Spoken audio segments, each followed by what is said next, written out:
Good afternoon, Puckheads. Mike Burns here with Why Lose Sports, along with NHL handicapper Les Victory, coming to you from the Great White North. It's Tuesday, February 27th, and we got another episode of Puck U for you. We had a huge night from Les last night where members cashed big yet again. There's a lot of games on the docket today. We got a lot of likes, a lot of leans. We're going to have some free picks coming at you. But if you want to cash like our members cash, you got to get over to whylose.com and grab one of Les's red hot packets. Les, what's going on today, brother? How did we do last night? Well, we almost got the brooms out again for 2 nights in a row. We did lose our one prop bet of Pinto, not getting that over on the shots. But you know what? It was another big profitable night. And everybody's made money. And all day, all morning so far, I've been getting messages saying, loving the picks right now. You're seeing it well. And, I love getting messages like that. So it's important that we try to win every single night because I love hearing people's stories. The one guy was telling me that over the past, he didn't really give me a timeline, but the past little while, he started with $200 and he's built his bankroll up almost $1,500 on top of that. So he's got about $1,700 to play with now just by using my picks with the sizing that I'm suggesting. And he's using the free picks too, which have been pretty hot too. So last night was a good night, a weird one in the nation's capital, a total of 41 shots on this game for 9 goals between them. So kind of a weird spot. I feel like both teams should have just pulled their goalie after probably right from the puck drop and just played with 6 skaters aside. And this game might have been a lower scoring game. So kind of a weird spot, Senators, the typical story with the Senators, so good, can score goals, but they can't keep it out of their net. And, a lot of that lays on Forsberg, and he just didn't have a good night. Forsberg got the yank after one, and that game hurt me a lot. I bought into the Sens. I brought it to the hot streak. I thought they were going to walk into Washington and give it to them, but that's not the way it turned out at all. I think it was 4-2 at the end of one in Washington's favor. We got a lot of other stuff right over here, though. We cashed out on that Washington. That was your underdog bet of the night. Edmonton got right against LA last night. They won at home. The Isles and the Stars cashed on the under. We gave that out as a free pick on here as well at 6.5. And of course, the bacon parlay comes through yet again, baby. Yet again. And yeah, that's just it. And, there's nothing like hitting that parlay. You could have a rough night on the straight bets, but if that parlay cashes, it makes you feel pretty good at home. And the one thing I got to say with the Capitals is their power play has come out of nowhere. And they have been scoring goals left, right, and center. They're almost like 40% in their last 8 to 10 games. It's going to be tough to stop Washington from winning if they keep producing on the power play. And early in their season, this team would just be cashing the under night in and night out because they can't score, but they were also very good defensively. Now, throw that out the window. They're cashing the overs on these games, left, right, and center. They're scoring goals. They're vibing. So I don't want to write off the Capitals just yet to say that they're not going to make it. I mean, they still they got one hell of a challenge for them if they want to get into that postseason. So it'll be interesting to see what they say.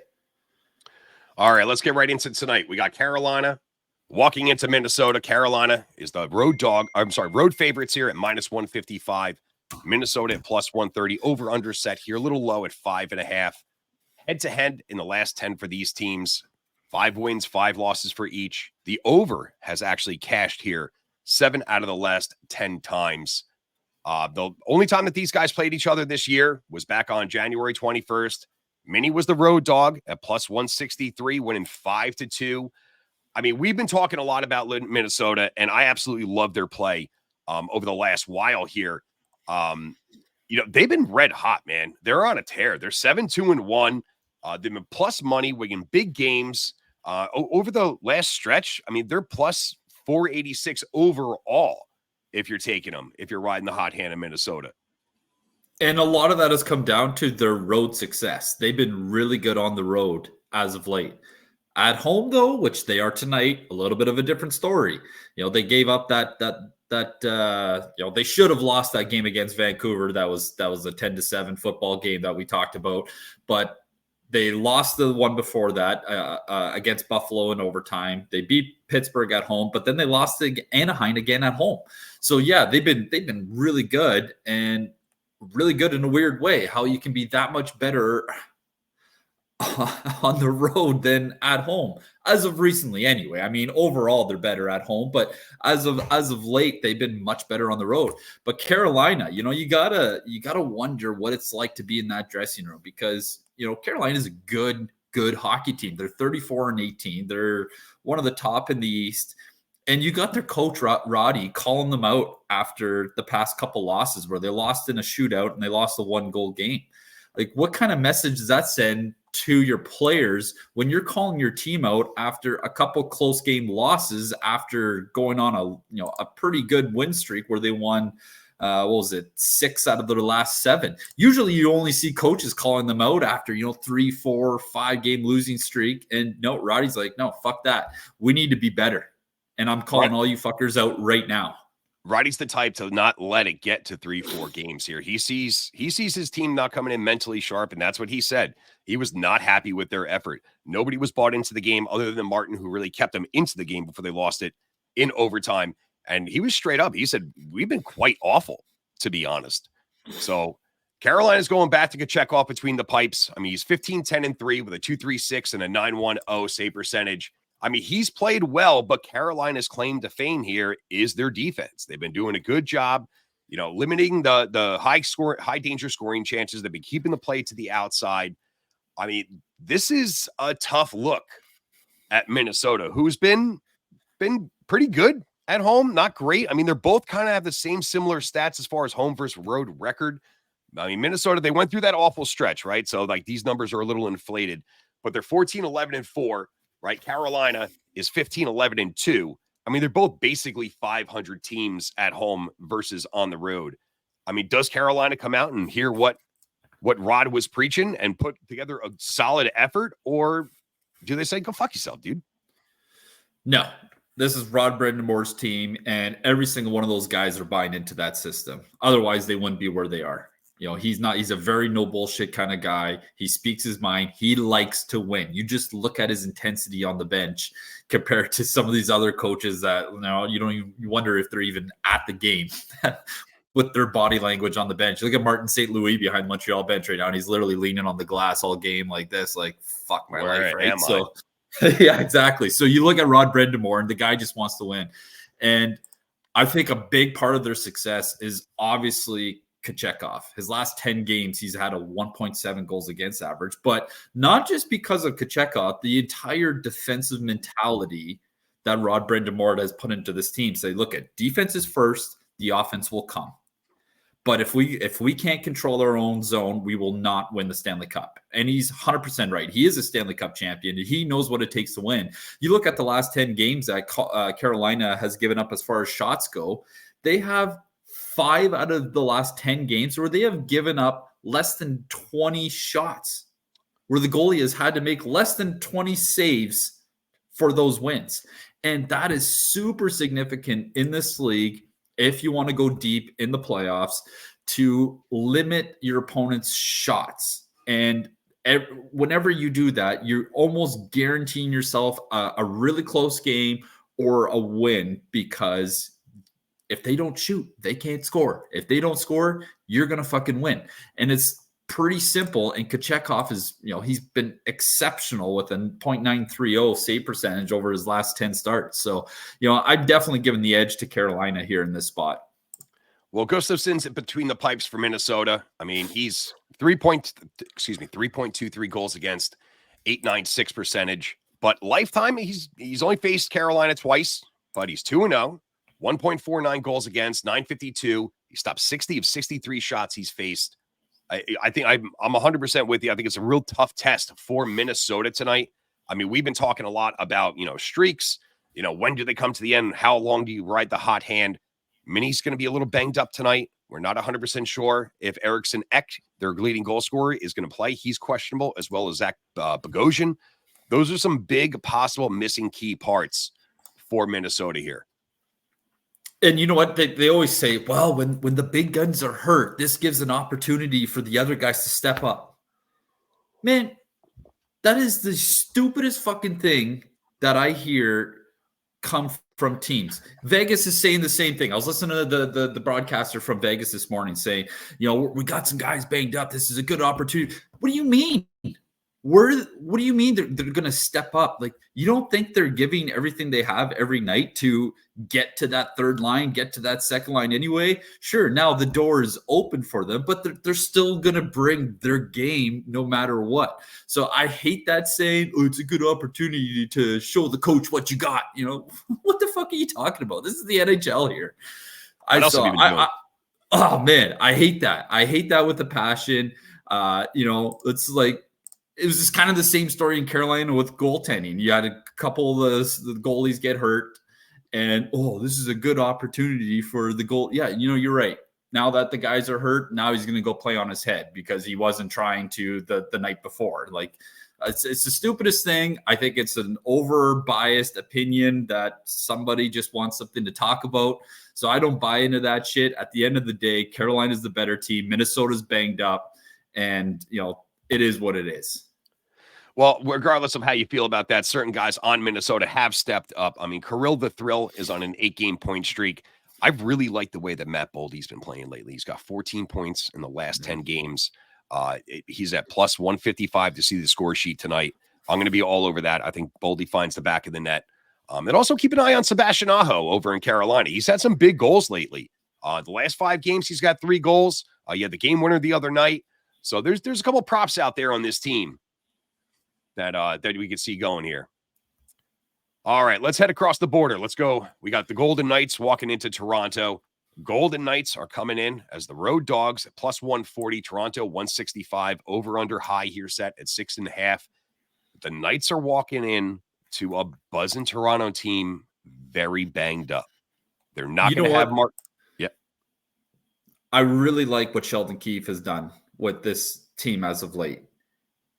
He is getting guys to buy in. And it's the first time, what looks like all season, that guys are actually hopping on board here. And the one thing I really liked is the fact that Tavares isn't in the top 6 right now. Mm-hmm. They've been forcing him to be in that top 6 guy. And like, he hasn't scored in, 7 games or whatever it is, being on the top 6. Maybe he's not the guy that he used to be anymore. And I'm sitting here like, no, he's not that guy anymore. He's the guy that is going to give you that third line goal or that third line, production, faceoffs, wins, to give those top 6 a break. He's an older guy in the league. He's very near to the end of his career, and I love him. I think he's a guy you want to have on your team. And finally, Sheldon Keefe had that meeting with him, says, look, you're going to be our third line guy. We need depth. We need more depth, and we can't have that if you're playing with, Nylander and Bertuzzi on that second line, because who's playing on the third and fourth line? And I think they're understanding that to go deep in the playoffs, they need fucking at least 3 lines going. You need that fourth line going and banging bodies, which is exactly what they have right now. They look good. So moving Tavares to the third line, I think, is a great team decision. And he's a captain. He's a leader on this team. He's going to look at the big picture and be like, you know what? I understand what my role is now. You're right. I'm not a top 6 guy on this team because our top 6 guys are so good. This is my role, and my job is to go out there and win faceoffs and try to scrape together a little bit of offense. And if our line can produce a point a night, we'll take it. And they have been, dude. I mean, this kid, I want to talk about Bobby McCann, right? Bobby McCann's come out of nowhere, 27-year-old, undrafted player. I mean, in the last 7 games being paired up with Tavares, he's got 7 goals and 10 points, man. He's a +9. I mean, that's coming from your third line. That's what this team has been missing. And, the secondary scoring, we know that Marner and Matthews and Nylander, we know that they're going to put up points, right? But what happens if you keep those 3 guys off the scoring sheet? You need a guy like Bertuzzi, right? He scored a hat trick the last time that he was out, on his 29th birthday. You need to have contributions up and down the lineup. And you mentioned the fourth line. I mean, they've been fucking moving, dude. I like the way that they're playing. Reeves, Kampf, and Holmberg. I mean, they've been banging bodies. They've been holding teams down in pressure. And then they get them pinned down. First line comes out. and try to take advantage of it. I mean, that is a solid fucking team moving right now. We'll just see if Toronto can keep it up, because that's who fucking Toronto is, right? Definitely. And because this is what's going to happen in the playoffs. They get into round one, whether they're facing Boston or Tampa, and it's going to be similar to when Ovechkin was back in the day, the year they won the cup. Round one, okay, your job, stick to him like glue. Wherever he goes, you go. You don't let him fucking breathe. You annoy him. You frustrate him. You can't let that guy shoot. That's your only job. That's your assignment. We're going to match lines. It's a 7-game series. That's your job. And that's going to happen to Toronto when they get into this postseason. You can't let Matthews shoot if you want to beat him. You can't let him shoot. He's too good. He's only getting 2 to 5 shots a game, but he's scoring 3 out of them. They're all going in. So, it's not like he's a guy that's peppering the goalie with 8-9 shots a game like Nathan McKinnon is right now. And, getting 1 or 2 is his scoring chances are turning into high scoring chances that are going in. So for Toronto to make this move, I really like it. And I feel like Toronto's going to have a lot of success on it. So as a fourth line, Sheldon Keefe is going to sit down with those guys and be like, look you got one fucking job. You move your feet. You don't fucking take penalties. And, you get good shifts, get pucks deep, run them over, pound the D in. If we don't want you to score. We want you to do everything you can not to get scored on, just to eat up some minutes on the clock to rest the big guns. Well, this is a tough spot for Vegas walking in, and I think this is a fade spot for them. Like I said before, they're coming in back banged up. They got no Mark Stone. They got no Eichel. Marchessault and Carlson have done a nice job picking up some of the scoring slack. But I mean, since the All-Star game, man, I mean, they've been very pedestrian 5-on-5, and that's normally their game. Their power play hasn't been great. They're at 15% in their last 10 games. I mean, they're known for the big D, right? So they've been really good on the penalty kill, right around 84%. But I mean, I just think Toronto's just going to be too much for them here. The last time that they faced them last week, they played them last Thursday. They fucking lit up Logan Thompson, dude. I think they hung 7 on him or 6. So I don't know. That this is a tough spot for Vegas, but Vegas is the fucking champs, right? They're not going to come in here and just roll over and die. So I like keeping my eye on Marchessault. He's that type of guy where he just gets lost in traffic and finds the back of the net. He's at a plus 165 anytime goal scorer. But what I do want to sprinkle a little action on is that kid McCann. Like I said, he's got 7 goals in his last 10, and he's a plus 500. The kid does find the back of the net. So there's something there.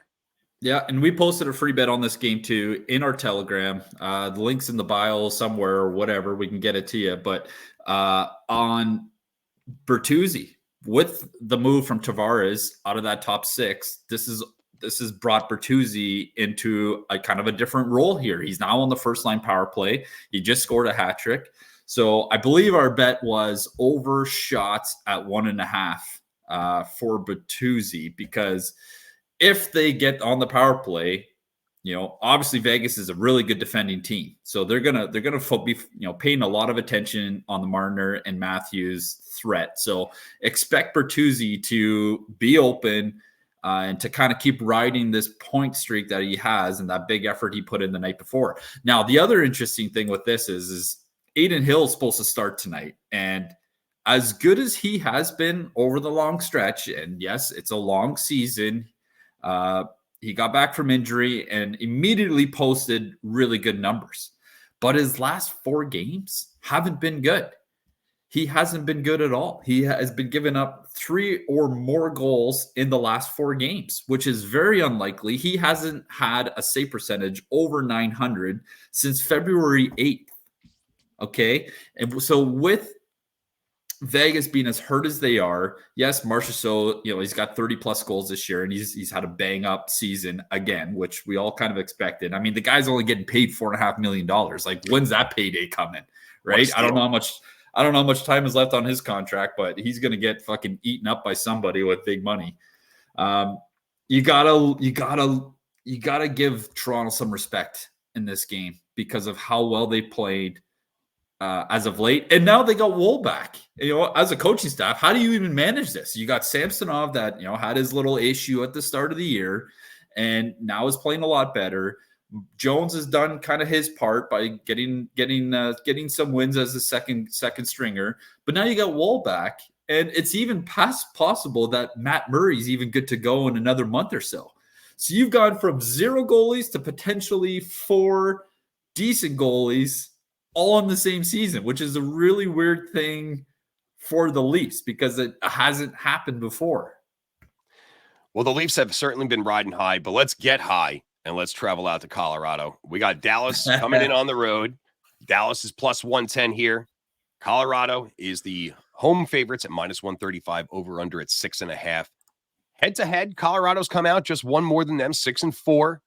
They won the last 3 though, and most of the time this is a high scoring matchup between the two. Stars are coming off a back-to-back loss. The Isles snuck away with one last night in overtime. Wedgwood was in net there. He did play well, but the Isles did come out with the dub. Ottinger back in net for tonight. The last time that these guys met, he's given up 5 goals the last 3 meetings. I'm sorry, he gave up 5 goals the last meeting, 3 goals the one before that, and 3 the one before that. Where do you think Ottie's game is against Colorado?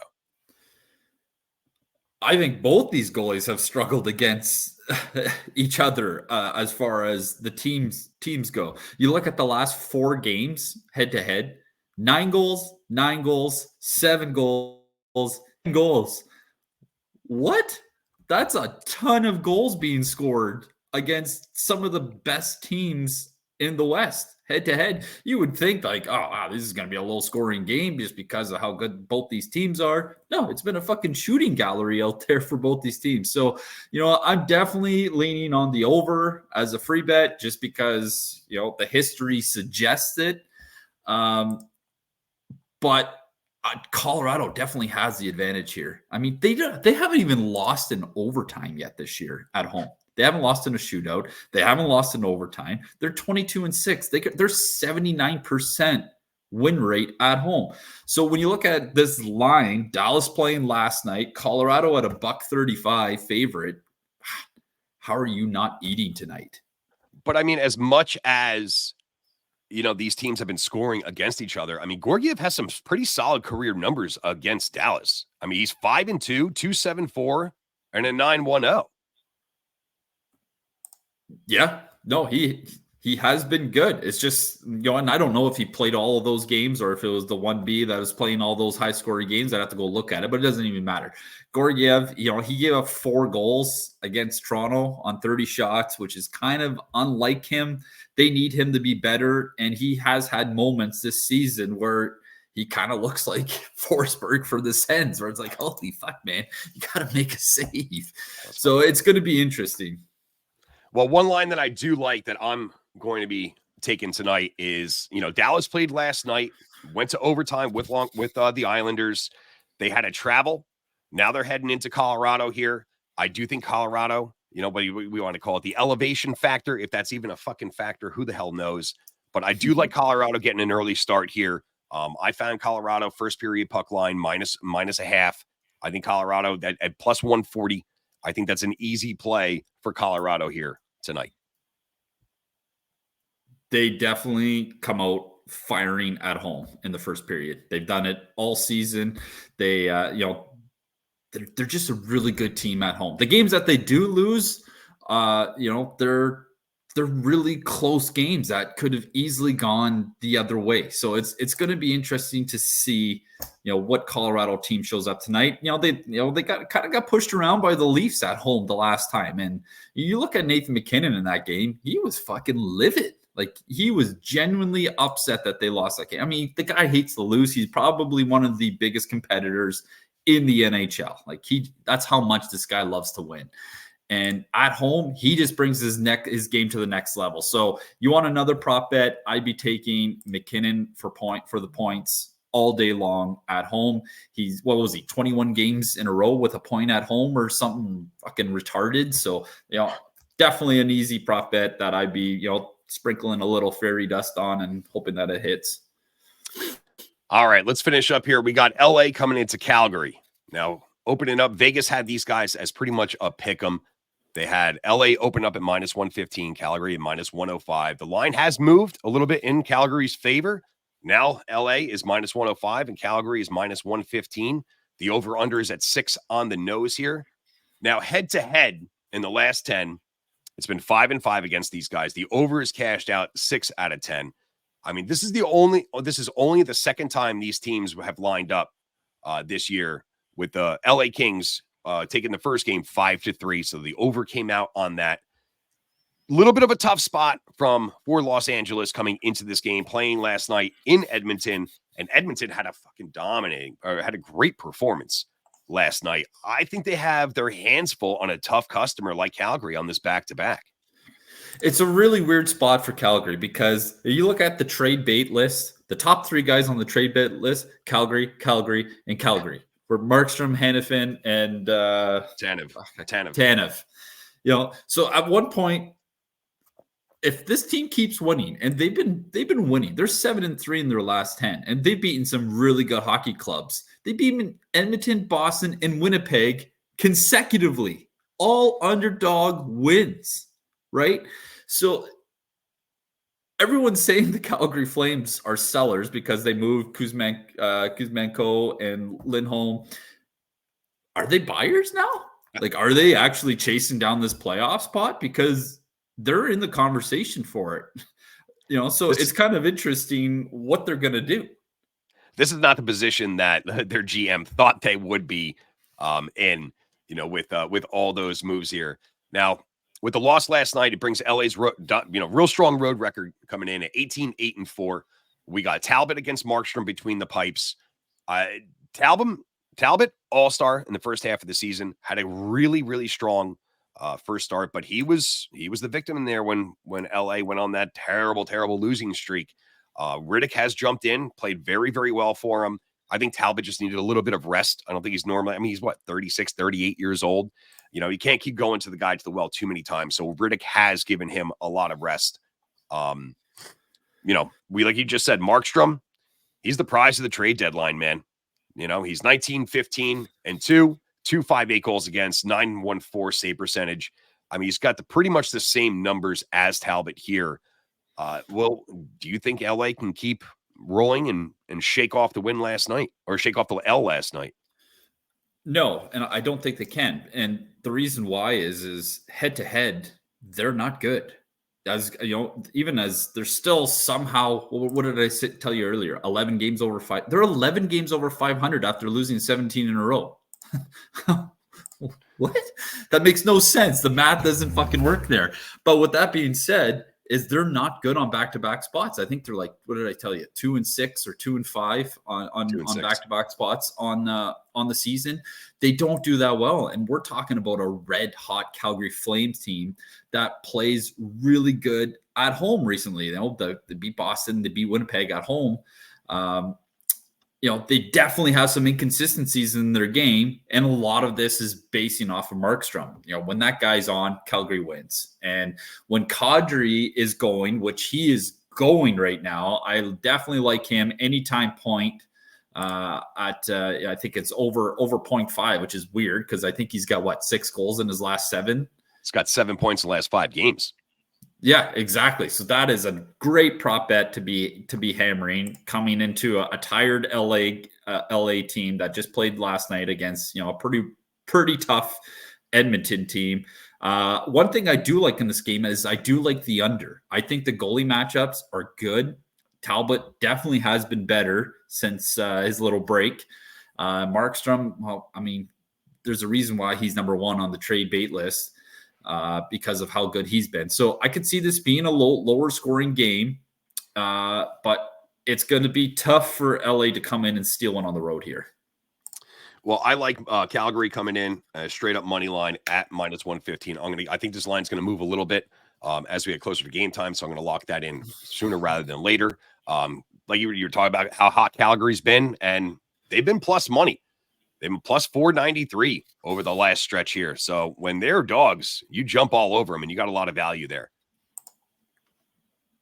All right. That's going to do it for us for today, guys. Listen, there's a ton of games tonight, right? There's 12 games in action. These are just 4 of them for you guys as gifts.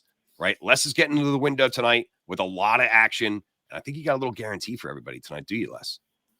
4-0. We're guaranteeing 4-0, or we're given free time and free picks depending on what package you get. You know, you can buy the day pass for $49. If we don't go 4-0, you get the rest of the week for free. 7 days for free. If you buy the week package at $99 and we don't go 4-0, I'm giving you the month. I'm giving you a month for free.